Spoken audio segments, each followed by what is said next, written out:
We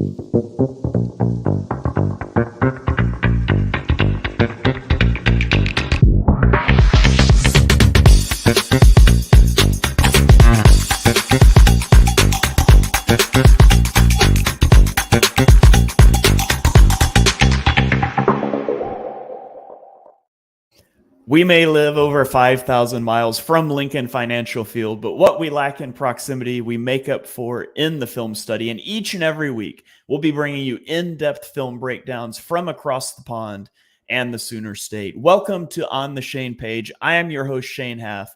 You can follow me on Twitter at Shane Half NFL, and I am joined by BGN's own film guru, Jonny Page. Give him a follow on Twitter at JohnnyPage9.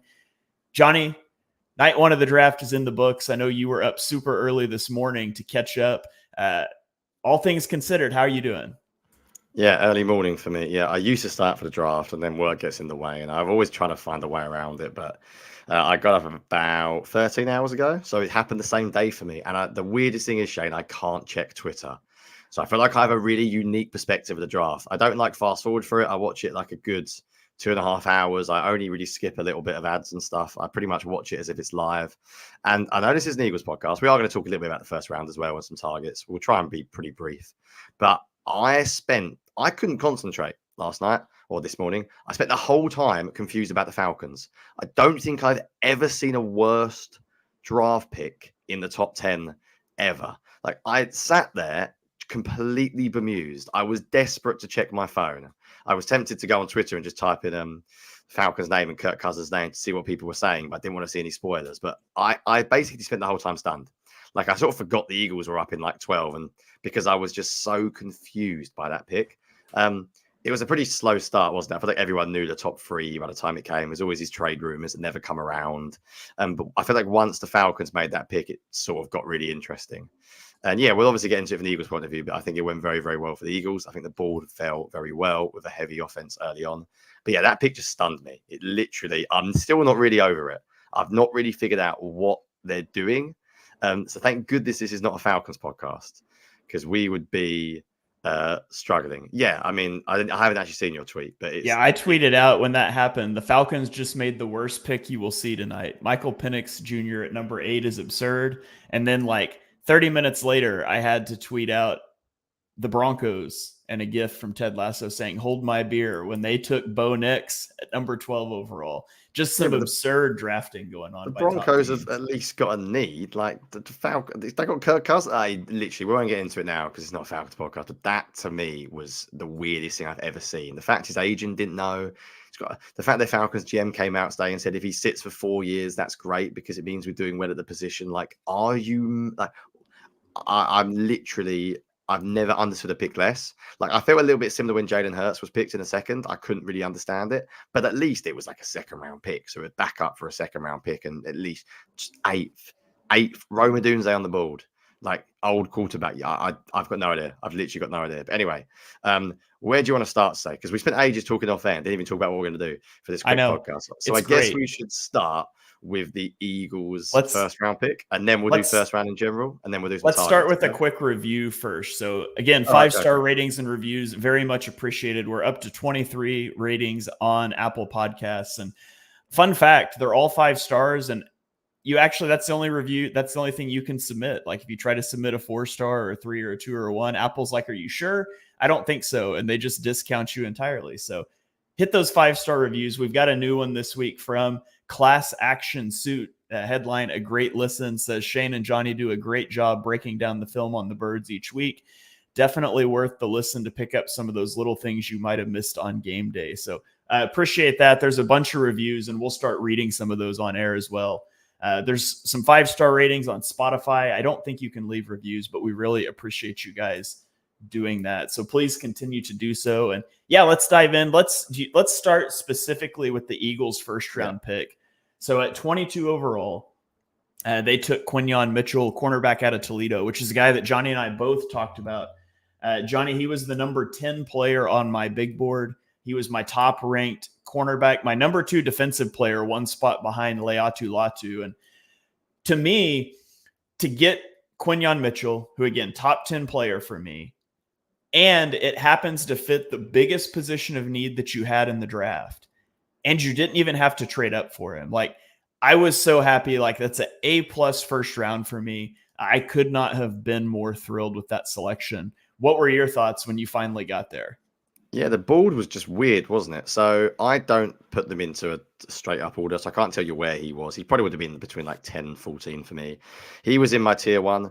So I had two cornerbacks in my tier one only. And I think we may have spoke about the two that possibly trading up for Terrion Arnold and Quniyon Mitchell. So full disclosure, I had Terrion slightly ahead of him. However, that was basically only because of the level of competition. I like the profile of Quniyon Mitchell more, and Terrion being slightly shorter, slightly lighter, slightly poorer testing, and definitely poorer in the 40. I mean, Terrion's 4.51 is a little bit of a concern, whereas Quniyon hit the 4.33. The only thing for me was literally the level of composition. That was like the real big knock I had on him. But I tweeted this out today. I literally put in my Eagles thoughts. I said, obviously, I would love him. And I think his skill set fits Fangio's defense perfectly. And we'll maybe talk about that in a second. But I said, I would be stunned if he's available. And the Eagles probably won't move up for any cornerback in the first. I'd basically, Shane, written it off. When I was looking at cornerbacks of late, I've been ignoring Terrion Arnold and Quniyon Mitchell. I've been talking myself into Cooper DeJean. I've been talking myself into other cornerbacks. I basically just didn't think they would be there. I think the way the board fell was really weird. I think the seriously heavy offensive, but then also like the sort of edge that went, and they just sort of kept dropping. And as you were getting closer to the Eagles pick, you were thinking, this is easy. Like, obviously the quarterbacks going early just pushed them down. I think if you only had 3 or 4 quarterbacks go, they would have gone earlier. And I was just sitting there as the Eagles pick was approaching, like, this is the most obvious first round pick ever. That there was no surprise at all. It was basically going to be Arnold or Quniyon, wasn't it? When it came to it, because it was just such an obvious fit that the Eagles needed. And as you said, they got the best 2 guys available and didn't have to move. So it was really weird. It was almost too nice. So, yeah, should we get into a little bit about him as a player then? Why don't you start us off and I'll sort of add to you afterwards, seeing as I know you really liked him. So, very quick scouting report. I know there's loads of these out there, but how would you summarize his skill set as a player? Yeah, so he's a tremendous athlete, 9.79 relative athletic score. He led FBS and forced incompletions over the last 2 seasons. He only has 1 defensive pass interference in the last 2 years combined, 0 missed games in the last 3 years. So he's durable. He does not get flagged very often. Great playing on the ball. He had PFF's highest coverage grade in man coverage this year and their 4th highest grade in zone. I think he reads out route concepts really well, and he keys off quarterbacks and makes plays at the catch point. He's fast, and it's not just I train for the 40 fast, but he clocked 23.58 miles per hour on the GPS this season. And I think he shows physicality as a tackler, specifically of wide receivers. I don't think he's the best like tackler of running backs at times, but he's got excellent click and close from off coverage. Now, he's not as good a tackler against running backs, but he plays at the boundary, so it's not as big of a deal. I felt like he's really slow to open his hips and turn and run at times, and I think that comes both from his aggressiveness and the fact he knows he's got the makeup speed on MAC receivers. And that's something that maybe is going to have to adjust just a little bit because, you know, it's going to be different going against NFL receivers. You're not going to be able to make up ground on those guys as much. So he'll have to dial that back a little bit. And the last one is he's just really inexperienced in press coverage, but the Eagles pretty much don't run press coverage. So I don't think that really matters at all. But, you know, I love Quniyon Mitchell. I was just blown away by that pick. I don't recall an Eagles first round going as perfectly the way I wanted it to ever. Yeah, it was strange. I've basically got everything the same as you. The only things I'd maybe stress a little bit heavier than you were, I mentioned like the off coverage. I think you did mention the off coverage being his best, but the like really, really loose hips, really fluid. He's not straight line speedy. Like Cooper DeJean, maybe an extremely good athlete, a little bit more straight line speed. He's really, really fluid. If you watch him play like post, deep ins, you can see, for a technical term, he sort of sits in the hip pocket really nicely.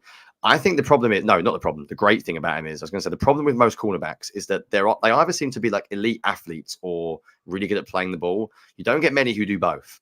So when I saw Quniyon Mitchell, when I saw the 4.33 and I saw the athletic traits, because I didn't watch him till post combine, I expected to see like a physical athletic freak, but his ball skills are the thing. They're the thing that stand out to me more than anything. The way he plays the ball in the air, and I think interception numbers overshadow ball skills. So corners to get a lot of interceptions, everyone always talks about their ball skills, and I get that. But interceptions are a little bit more fluky. Like, at the end of the day, if you get an interception, it's probably partly because the quarterback's made a poor throw. Whereas pass breakups is far more reliable as a metric. I think interceptions vary massively year by year, whereas pass breakups often don't. If you are good at getting your hand on the football, you will get a lot of pass breakups. He's really good at the catch point. So to me, he's not just a height, weight, speed prospect, which is what I thought he was going to be. The only knock on him, and I think you've basically mentioned them already, is I mentioned his build is a little slight. And when it comes to bigger running backs, bigger receivers in run defense, they may run him over. His hands in press coverage are a little bit shaky. You mentioned much better in off coverage, better when he can click and close on the ball. I think the one thing that obviously is the elephant in the room is that it's just a level of competition. We didn't get to see him against the very, very best. And apparently at the Senior Bowl, he was outstanding. And obviously, if you listen to the comments last night from Daniel Jeremiah, etc., they said his competitiveness, the way he played against good receivers like Roman Wilson, that's all great. But at the end of the day, we can't hide from the fact that there is a little bit of projection involved. Because if there wasn't, he would almost certainly go higher. Because from an athlete, 6'1" or 6 foot, 195 pounds, 4.3, 340, like he's got every trait you basically want. So he would not be there in the 20s if he did come from, say, Alabama, where he played against the best receivers on a weekly basis. I really did think he'd go earlier. I think very briefly, we know roughly what Fangio is going to do. We won't go too in depth here, but I think the fact he plays in off coverage, he fits really well. No cornerback knows how to play the style until they get here. So it's always going to be a projection. And I hate it when people say like it's all a zone coverage because half of Fangio's defense ends up like match anyway. So what's the difference? You end up running with receivers. But there's some really good examples on film when I watch him run down the field with post routes. And that's something I really look for in a Fangio defense, because anyone who knows the Fangio style knows that if you're one-on-one on the outside, you may be in whatever you want to call quarters or whatever you want to call it. If it's a 3-by-1, and at the end of the day, you want your best receiver to line up against the one, and your best cornerbacks line up against the best receiver. If you're taking a cornerback in the first round, you hope that in time, after Slay's gone, he will be your number one corner. That will mean you're going to be on man coverage in a lot by yourself, because there's a lot of 3-by-1 sets in the NFL. And we know that teams will often put their best receivers isolated, and they want to take that one-on-one matchup. And a lot of Fangio's defenses, they'll play tricks coverage. Essentially, they'll move the other two, or the two safeties and the other cornerback, to one side of the field. And going back to like Madden, what do you always throw whenever a team plays cover 4 on Madden? You throw the deep post. You run like a Mills concept, or you run something where you run a deep dig, you distract the safety's eyes, and then you throw the post behind them. And there's a couple, and I haven't got the clips now, they'll be in my article next week. I'll make sure I find them in the games I watched. There's a couple of times when he runs with posts down the field, and that's exactly what I wanted to see. Because to me, if you're playing in a Fangio defense, it's very easy for people to say, like Terry Arnold, it doesn't matter that he ran a 4.5 because you don't run down the field as much anyway. I think that's nonsense. I think you will always run down the field in any scheme in the NFL. Vertical speed is so important. So I don't really think the Eagles could ask for much more. The only complaint you could have is that you wanted to go a different position. You can't really go a different way at all. Like if you wanted secondary and you wanted a corner, to get Quniyon Mitchell at 22 is, as you said, is almost cheating. And this is not just us saying this, because you look at the consensus big board, you look at what like Daniel Jeremiah had him, consensus big board, Terry Arnold was 12 and Quniyon Mitchell was 11. So, and that's from the wide left, Arif Hassan's brilliant consensus big ball, which is basically every single analysis put together. He was the 11th best player by consensus, and the Eagles got him at 22. So what can you say? Like, you can't really ask for much else. Is there anything else you wanted to touch on with Quniyon before we maybe get into more big picture thoughts, and then briefly touch on day 2 and day 3, which I'm sure we got a lot to talk about there as well, or day 2, I should say. Yeah, you guys that are watching live, keep the comments rolling. We are going to get into some day 2 targets, because we had a question about that coming in from Twitter about Peyton Wilson at 50. So let's go to a couple quick comments here. Anthony on YouTube says, what an amazing start to the draft. Just need a linebacker in the second. And then His guy at running back in the 5th has been after Dylan Lube all cycle. So we'll see if that comes to fruition on day 3. We've got some other comments about day 2 we'll get to as we go, as you said there. But yeah, Quniyon Mitchell at 22. Such a crazy first round how we got there. The first defensive player didn't come off the board until pick 15.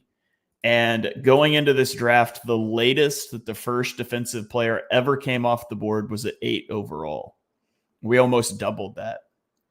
Going into this draft, 6 quarterbacks had only been selected in the first round one time in NFL history, and it was in 1983 when the 6th quarterback off the board was Dan Marino at pick 27, and we did it in 12 picks. And so that's part of what caused these guys to fall down the board. I'm not going to lie, I was panicking that the Eagles were going to take a tackle with Quniyon on the board or Terrion Arnold. I was on the Edge of Philly Sports Draft Show. We were cheering when the Steelers took Troy Fountainu at 20 because we thought that was the guy Howie was going to take. So really happy about how that played out. Do we want to talk any more about round 1 or about the other NFC East teams, or do we want to just get into round 2 targets since we're short on time today? Yeah, let's do a very, very quick summary. We are short on time. Let's just say that I think the Giants annoyingly did the right thing and didn't screw up. I think taking Neighbors over the quarterbacks made sense, although they still have Daniel Jones or whoever it is, Drew Lock, as their starter, so you can't be too fearful of them. Washington took the quarterback I wouldn't have taken, but I understand why. I'd have gone Drake May, but that's just me personally. Can I tell you a fun fact about Jaden Daniels? Yeah, do it. Tell me something bad about him. In college, Jaden Daniels threw a touchdown pass to Brandon Ayuk. That's how old Jaden Daniels is. Yeah, I saw that stat actually yesterday. It came up on the feed, didn't it? Which is just wild. And then, remind me, the Cowboys took Guyton, didn't they? Yes, they traded down and took Tyler Guyton. So I'll be honest, I like Guyton, but he was in my round 1 to round 2. He wasn't like a clear player that I was desperate for them to get. So I'm not panicking about the Cowboys, although I do think the Cowboys do what the Cowboys do, and they do have a similar philosophy to the Eagles, don't they? That they will build up. Except for that, I don't really have a great deal to say on the first round. I'd rather get into the Eagles on day 2, I think. I would just say I find the run on quarterbacks to be absurd. And thank God the Eagles have got a quarterback, because if you're getting to a situation now where everyone's taking them that early, it's unbelievably advantageous to have a first round pick in the era where quarterbacks are going to go that early, because basically there are players that should not have gone before. People like Bo Nix, as you say, going 12 before any defensive player. Like Bo Nix going before Latu is blows my mind. It's absurd. It's absolutely mental. And if you're going to get situations now where teams like the Falcons are going to do what they did, then the Eagles having a young quarterback, it just gives them a massive advantage. It means that although when you pick in the 20s, it's hard to get blue chip talent, it's not impossible. Because if 5 quarterbacks go every year that you don't expect, then you're going to knock down top 15, top 14 players into the 20s every year. So yeah, anything else big picture really quickly you wanted to say on round 1? The only thing I also mentioned about round 1 is the Bills trading back with the Chiefs to let the Chiefs come up and take Xavier Worthy. That feels like a strange decision for a team that has been your Achilles heel in the playoffs for years, to then give them the fastest receiver in combine history. Brandon Beane, the GM for the Bills, has to be hoping Xavier Worthy is just a total flop a la John Ross, because I'm telling you right now, when Xavier Worthy catches a 75-yard touchdown pass on the first play of overtime to knock the Bills out of the playoffs, Bills fans are going to riot. I thought that was a really strange decision. Maybe they just didn't have Worthy up on, high on their board, but they needed a receiver, and I thought it's just going to be funny if that comes to fruition down the road. Yeah, just in general as well, actually, one final thought. I thought big picture, that was the most consensus first round, I would imagine, in a while. Last year, when the Lions took the 2 of them, Jack Campbell and Jamar Gibbs that high, it was a bit of a shock. Actually, except for people like the quarterbacks, as we've already mentioned, I think it was pretty consensus. I think people are a bit surprised today, but people like Kool-Aid fell out the first and Cooper DeJean. But again, that's just a consequence of what really happened with the quarterbacks, because they got 3 extra than they were expecting. So I think it was pretty consensus. There wasn't many that snuck in that were really low down if you ignore the quarterbacks. So I think in that ways it was sort of what we expected, but I think the board looked pretty good for the Eagles based on their needs. So should we get into it? How do you want to do this, Shane? Because we don't talk about things off there. We just sort of waffle. So should we go through round 2 first? Give me like your round 2 current plan. That would be again, the Eagles haven't got any third round picks, have they? So the Eagles got 2 second round picks. Where are you looking? Throw out some names, and then I'll do something similar, and we'll talk about where we're going. I just tweeted this out earlier. Here's my Eagles big board for tonight. I listed enough guys that if every person goes, I could still get the last guy at 53. So Johnny Newton has to be the top. He's the prized guy that fell out of the first round that I would love for the Eagles to take. It's worth mentioning, I don't think it's going to be tough for the Eagles to trade up without a third round pick unless they're leveraging future capital. Which they could do, especially if they really liked one of these guys. But Johnny Newton would be a name that I would love to see. I would still take Cooper DeJean, and I would just play him at safety now. You know, people debated, is he a corner or a safety? Hey, if he's there, I'm taking him, and he's a safety now because I think that would be a great fit. I would still take Tyler Nubin, who is actually a safety. But I'd be really surprised if the Eagles don't take an offensive lineman. And so some offensive linemen I like. You could take Jackson Powers Johnson. I had a first round grade on him. He could be a center or a right guard, depending on how things shake out. With Cam Jurgens, you could play it either way. Cooper Beebe, I'm really high on. I feel pretty certain he'll be there at 50 or 53, and he's just your right guard. And then a little bit further down my board is Kingsley Suamatia, who is like your super athletic tackle prospect that needs to sit and develop. If you wanted to go Lane Johnson replacement down the road, that would be a fun guy for Jeff Stoutland to have to play with.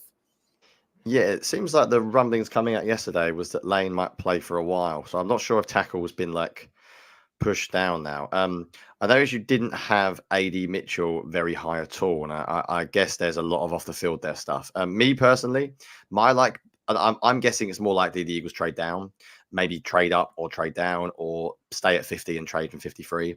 There are a couple of guys, although it's hard to trade up for. I think Jackson Powers Johnson and definitely Johnny Newton and Cooper DeJean are absolutely worth it. Because as you mentioned, Cooper DeJean, just play him anywhere. I mean, you can play him at cornerback when Slay retires anyway. You can play him at safety this year or in the future, play him in a nickel this year, and then possibly play him at cornerback in a year or two anyway. Johnny Newton has obviously got injury problems, and that's why he didn't go in the first, because talent is off the charts. He's my defensive tackle 1. Like, he would be an absolute steal, whoever takes him in the second round. My guess is AD Mitchell or Labaconki will go the first pick to Buffalo, and then maybe you can get the other one. Cooper Beebe is also a target of mine as well. But in terms of like the trade up guys, it's definitely Powers Johnson and Johnny Newton and Cooper DeJean. Once I get past those 3, there's no one else that I would say I really want to move up for. There's a few comments coming in. If you want to get to the one from a linebacker, we've definitely got a couple of comments about linebacker, about Edgerrin Cooper, Peyton Wilson. There's a few there. Me personally, just my opinion. So I have Junior Colson first and then Cooper. I'd be very happy with them at 50 or 53. Peyton Wilson, I'm slightly lower on. I'd rather a trade down to get Wilson. But I think there is an extremely good chance that Colson or Cooper are available at 50. So I think if the Eagles wanted to go that route, they would be able to. I think the Eagles are in a pretty good spot. I feel like there's 50 and 53. There'll be players available. It's just whether they decide they need to move down because they're so short on picks. I think Chris Braswell would be a fantastic pick as well at 50 or 53 if he's there. Mm-hmm. Tyler Nubin, if you wanted a safety, I completely agree with you. I would do that as well.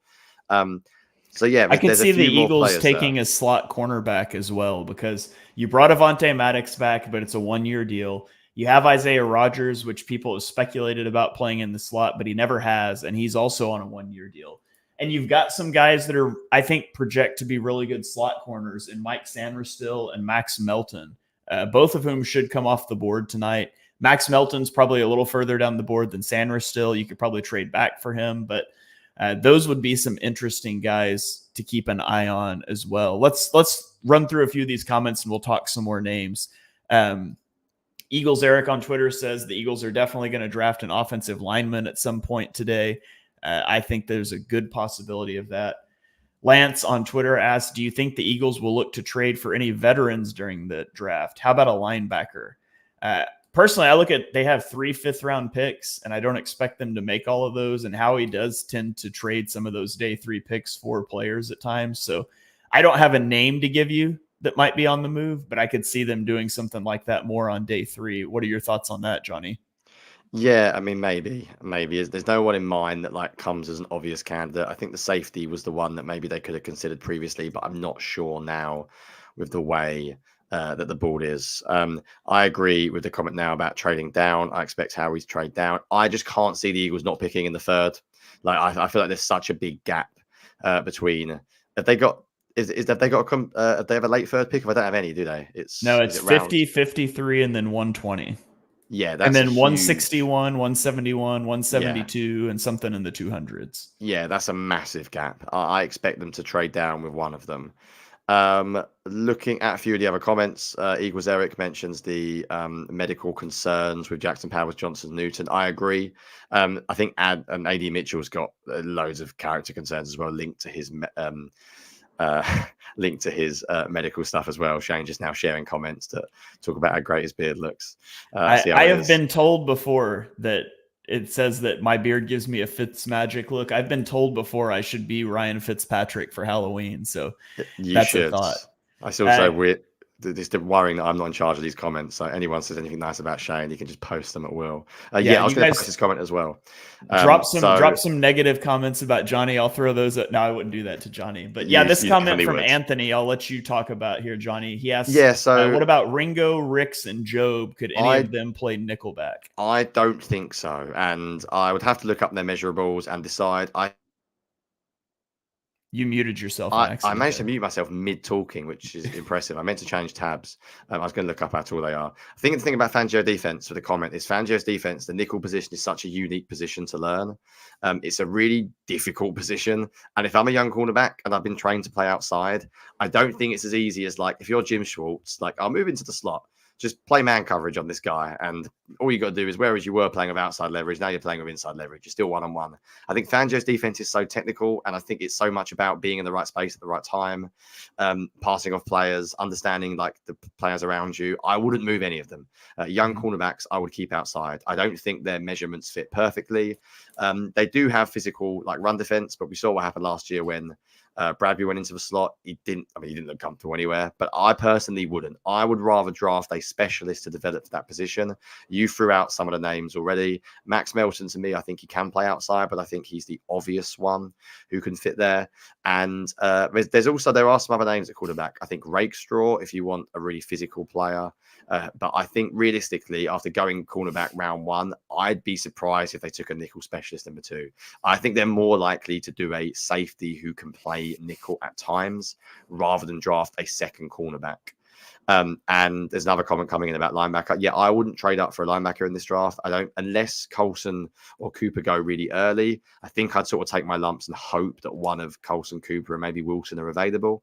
If they were desperate, I think there's too much talent to trade up for any of those 3. And it's a weak linebacker class. It is. But I do think if you get past those 3, you're in a little bit of trouble, unless you look at like Trotter and Wallace and 3 and 4. A few other names I wanted to throw out there. You mentioned offensive line, which I think is very likely. Jackson Powers Johnson is obviously the one. If you want the plug and play starting guard, you've got 2. You've got Cooper Beebe and Christian Haynes. I would absolutely be all on board with those 2 if the Eagles wanted a star. Although, to be honest, the Lane Johnson rumors have sort of pushed me, or not rumors, but comments have pushed me down a little bit.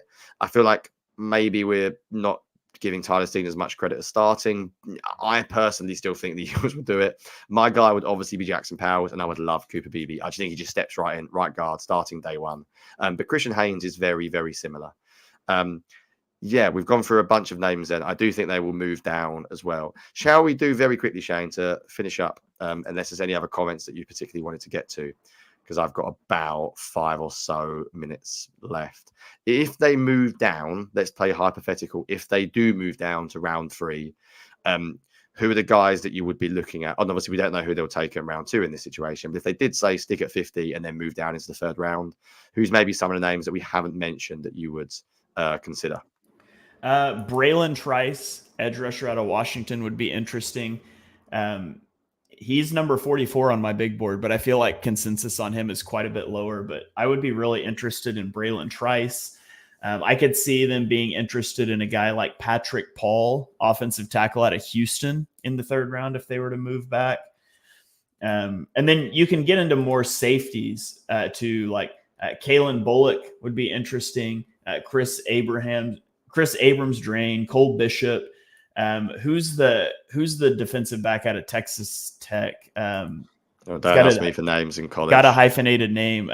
Taylor Demerson. I can't remember his first name now. Right. He's a super athletic. He used to be a running back, and his coach left. He followed his coach. They didn't have a running back spot, so he became a safety. He's like a rangy, loves to hit people guy.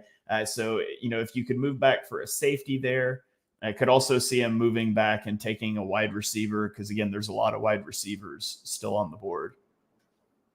Yeah, I haven't even got to my main guy, which is Malachi Corley, who is still my number one target if the Eagles want like a role player. But I personally see him more as around 2-3. I just don't think they're going to pick a receiver in the 2nd necessarily with the amount of needs they've got.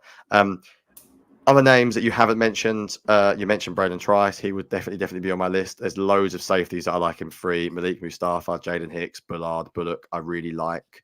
Ben Sinnott is a favorite of mine at tight end if you want a fullback tight end hybrid.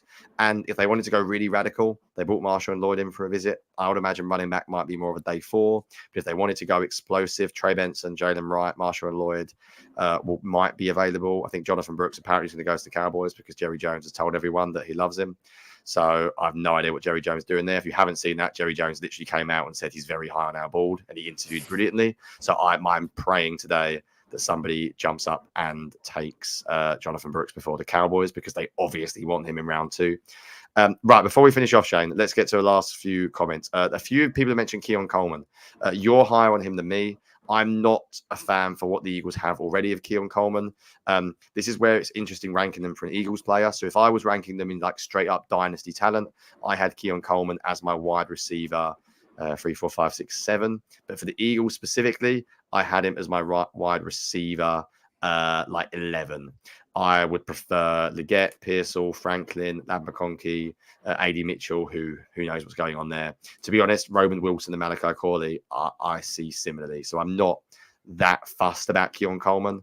I just don't think he gives the Eagles what they necessarily need. It's not really something different. It's still a similar outside receiver. And to be a little bit technical on the pick as well, I want movement receivers that can play every position. I know Malachi Corley doesn't, but I think A.J. Brown and Devontae Smith move into the slot so much. I want to take a receiver who can move around a bit. However, to be fair, a lot of people do see Quniyon Coleman as a big slot. So maybe I'm being unfair there. And if the Eagles see him as that as well, then I am fine with it. Any other comments, Shane, that you wanted to get to? Quniyon Coleman for you. Coleman is number 31 on my big board. He's like my 6th best player still remaining. I don't really like the fit with the Eagles, though. I think he's just your prototypical X receiver that needs to be used vertically. And the Eagles already have that in A.J. Brown. And they also like Devontae Smith, they like to use vertically too. So I like Quniyon Coleman, the player. I don't like the fit with the Eagles. So I wouldn't be thrilled with that pick from the Eagles, but there's a lot of teams I would like him for. It's just a fit thing for me. Yeah, right. Let's finish up, Shane. So I know I hate doing this. So I'm going to put you on the spot, and you can ask me as well what I'm currently thinking. Right. Everything out, cards on the table. We basically got sort of the first round right to an extent. We both said Cooper DeJean. And I think, funny enough, my wife texted me yesterday saying, what do you think? I think she may have had a drink because she doesn't ask me anything ever otherwise, but she was out. And my prediction was we moved up for Terry Arnold. In the end, we both sort of said right position, wrong player. So if you had to bet, and I'd say if you get the position, then that's still pretty good. Let's say the Eagles take 2 players in rounds 2 to 3, assuming they pick 2. Who are you going for? Position, player? Well, I'm asking you, Shane, so I can think my answer through. So if you have cards on the table, what are you thinking? Go for it. And anyone in the comments still, before we wrap up, please post yours as well. Go for it. Okay. I say if I have to pick, I would say they walk out of today. Man, this is tough, especially on the spot.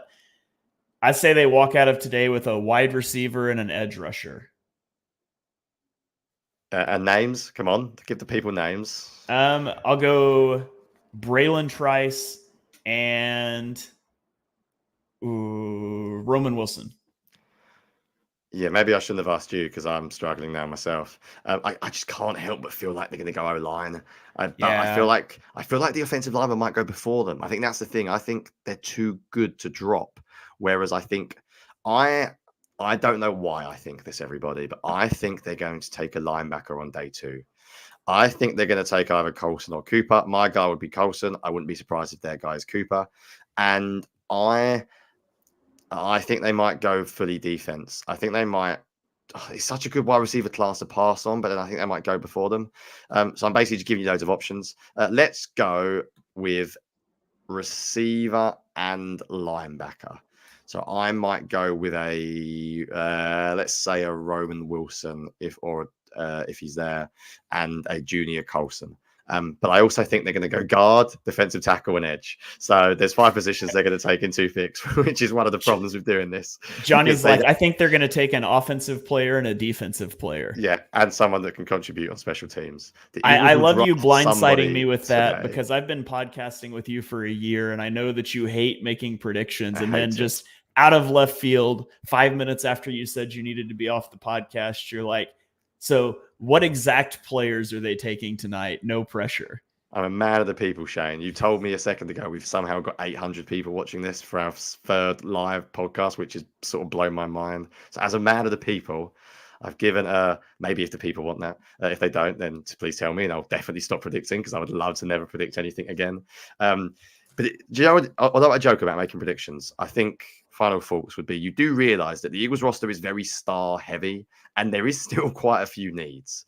Like you realize, and I think every team's like this, the Eagles are not unique, but when you do go through it, you do sort of like see that, yeah, like do they desperately need a receiver?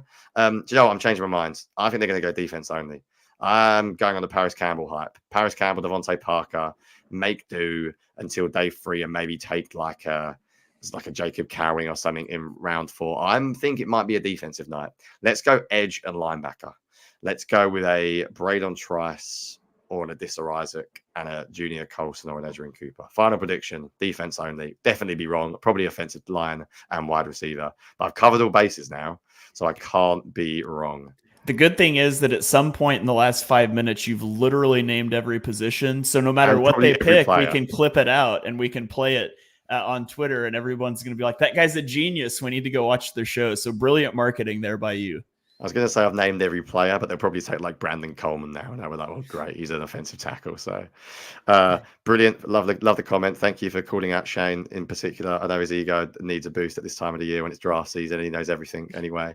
I'm playing catch up with draft season, guys. This is tough for me. This is a grind draft season. Shane knows way more than me about a bunch of these players. So, right. I have to ask you as we get out of here. Yeah. Did you end up going back and watching the Cedric Gray tape? No, I didn't. Do you know what? This is how bad I was. So I didn't finish work yesterday till gone 7 my time. I had like a 12-hour day, and I wanted to go to bed early as well so I could get up. I forgot to do my first round mock draft. So I got like a few friends of me text me like, how many did you get right? And I went, oh no. So let alone watching tape, I don't think I've done anything NFL related except grind tape, and I basically just hit a wall. Although I will say, film reviews will be coming from Bleeding Green Nation as my final thoughts. I love watching these guys once the Eagles have taken them because I really get in more depth rather than like 2 or 3 games. I will go to town. I am very excited to watch Quniyon Mitchell, and we'll be back next week, most definitely, where we have done a little bit more film work, and we can definitely go even more in depth on Quniyon Mitchell there because I will come with clips, Twitter threads, hopefully by the time we record. So yeah, any other final thoughts, Shane? I think I will leave it there from me for today. I would just say thank you so much, people that are watching live. It's sort of blown me away, which I've said on the last few podcasts. Maybe I shouldn't be surprised at this point, but I still am. Yeah, absolutely. You guys are awesome. Thank you for tuning in. We wanted to get a round 1 reaction show out due to the time zone differences, and I've got family coming to visit this weekend. We're not going to be able to get a round 2 reaction out for you guys tomorrow. However, we will be back early next week breaking down the whole Eagles draft class, and we'll start to get into film of these players. You know, we've got a lot of the off season. So I do just want to plug a couple quick things to you guys as we get out of here. First of all, I will be live tonight from 7 p.m. Eastern on the Edge of Philly Sports Draft Show. You guys come hang out with us. We're going to be talking about all the players, the selections as they come off the board, just like we did last night. That'll be a good time. If you want to support our podcast, I will have links in the show notes to our Patreon. We've got some perks set up for Patreon. We have our first Patreon member, so shout out there. Overseas too. So we need the Americans to step up here as patrons, but we've got the links to Patreon, Cash App, and PayPal if you want to donate to and support the show. We greatly appreciate that. So other than that, can I say one final thing before you end? Seeing as we've got a few live listeners, yeah, we're going to do a few more things with the Patreon, but just throwing in a Discord out there as well. Twitter is just, there's so many comments. We obviously try to reply to people, and Twitter's amazing. But if you want a little bit more like conversational chat and want to ask us some questions, especially in the downtime, if you get on the Patreon, we do have a Discord on there, and then you can get more lovely comments from the loyal Shane crowd in the comments. Right, I'll leave you to finish it formally. Yeah, Justin did say you're all right too, so we've got that going on. But yeah, you can check those things out. Obviously, no obligation to subscribe to anything. The podcast is here. The podcast is free. We love doing this with you guys, and you guys watching, downloading, rating, and reviewing is everything we could ask for. But if you would like to do a little bit more, it's going to be there in the show notes. And so that's going to wrap it up for this first round reaction show. Jonny and I are both thrilled with the pick. We'll be back next week to break down Quniyon Mitchell more in depth, or maybe we'll just do general draft reactions next week and get into film review after that. But we'll have you covered right here. So stay tuned to On the Shane page.